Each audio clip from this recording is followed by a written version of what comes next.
Cari maklumat dan berita politik yang bebas, kupasan yang tepat, panas. Dapatkannya secara eksklusif hanya di Jom Channel. Komitmen kami, rentasan berita Isnin hingga Jumaat. Berbicara dan isu semasa, kami garapkan secara langsung. Panel-panel berkaliber dan profesional. Interaktif, pandangan anda kami raikan. Jangan lupa bersama kami di setiap hujung minggu dalam edisi khas mingguan. Jom Channel, moving forward, sharing a new experience.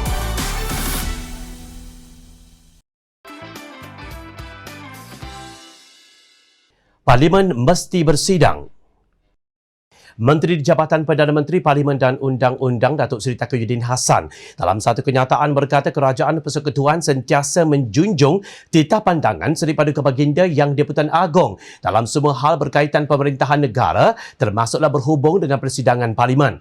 Perdana Menteri selaku Ketua Majlis Parlimen telah memutuskan akan memanggil sidang Parlimen secepat mungkin sebelum 1 Ogos. Perkara ini akan dimuktamadkan dalam mesyuarat Jemaah Menteri pada 7 Julai 2021. Sebelum ini berbagai alasan telah digunakan dalam percubaan kerajaan tebuk atap ini untuk mengelak daripada keperluan membuka semula Parlimen. Antara alasannya kebanyakan ahli Parlimen warga emas yang berisiko kena jangkitan COVID-19.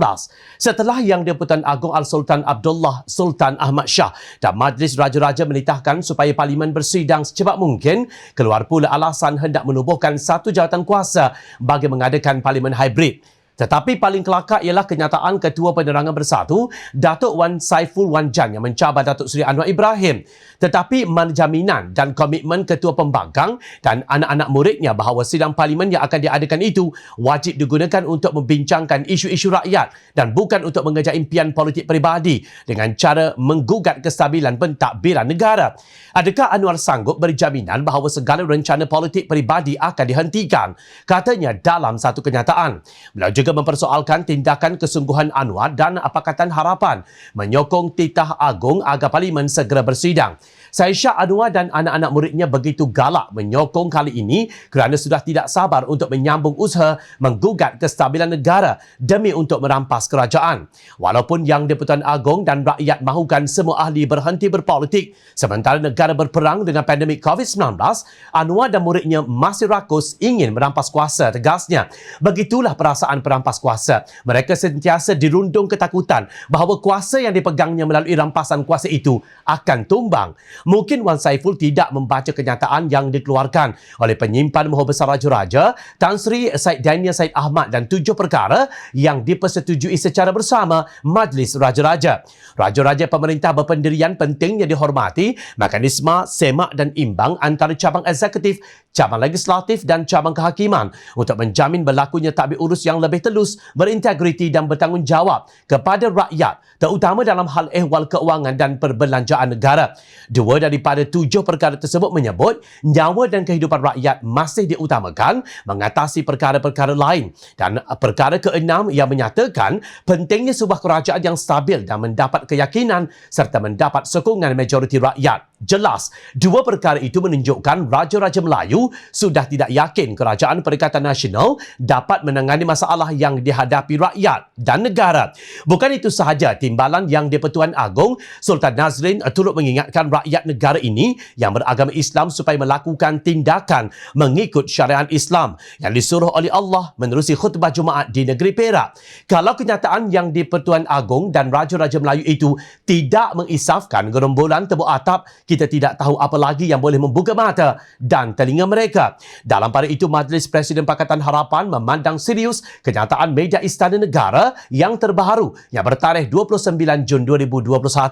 Menurut mereka ini merupakan kenyataan yang amat bersejarah kerana kali ketiga Yang di-Pertuan Agong menzahirkan pandangan bahawa Parlimen boleh dan perlu bersidang. Namun kami kesal bahawa sehingga hari ini Perdana Menteri dan Menteri di Jabatan Perdana Menteri Parlimen dan Undang-Undang tidak mengeluarkan sebarang kenyataan tentang langkah konkret untuk menjunjung titah Seri Paduka Baginda berhubung sidang Parlimen secepat mungkin sebelum 1 Ogos 2021. Ujar kenyataan tersebut yang dikeluarkan bersama oleh Presiden Keadilan Datuk Seri Anwar Ibrahim, Presiden Amanah Muhammad Sabu dan Setiausaha Agong DAP Lim Guan Eng pada 2 Julai. Majlis Presiden berpandangan Perdana Menteri dan Menteri di Jabatan Perdana Menteri, Parlimen dan Undang-Undang telah melakukan penderhakaan terhadap Yang di-Pertuan Agong dan Raja-Raja Melayu yang turut menzahirkan pandangan bahawa Parlimen perlu segera bersidang. Sekiranya Perdana Menteri dan Menteri-Menterinya masih berdegil menderhaka kepada Seri Paduka Baginda dan Raja-Raja Melayu, maka mereka bertanggungjawab mencetuskan krisis perlembagaan. Rakyat sekarang sangat tertekan sehingga ada yang telah membunuh diri dan ada yang telah mengibarkan bendera putih. Maka sidang Parlimen ini mesti memberi fokus isu rakyat dan bukan isu politik. Oleh itu, sekiranya Perdana Menteri tidak membuat sebarang pengumuman yang berkaitan sidang Parlimen selewat-lewatnya 5 Julai 2021, maka kami menggesa semua ahli Parlimen sama ada pembangkang maupun kerajaan yang menjunjung titah tuanku dan menghormati semangat perlembagaan menurut prinsip demokrasi berparlimen untuk bersama-sama ke Parlimen pada 19 Julai 2021. Tegas kenyataan itu. 5 Julai ialah hari ini. Selagi tiada tarikh yang dimuktamadkan, selagi itu kenyataan media Taqiyuddin dilihat sekadar melepaskan batuk di tangga. Ketua Penerangan Bersatu pula tiada hak untuk menentukan apa-apa syarat tambahan untuk Parlimen bersidang.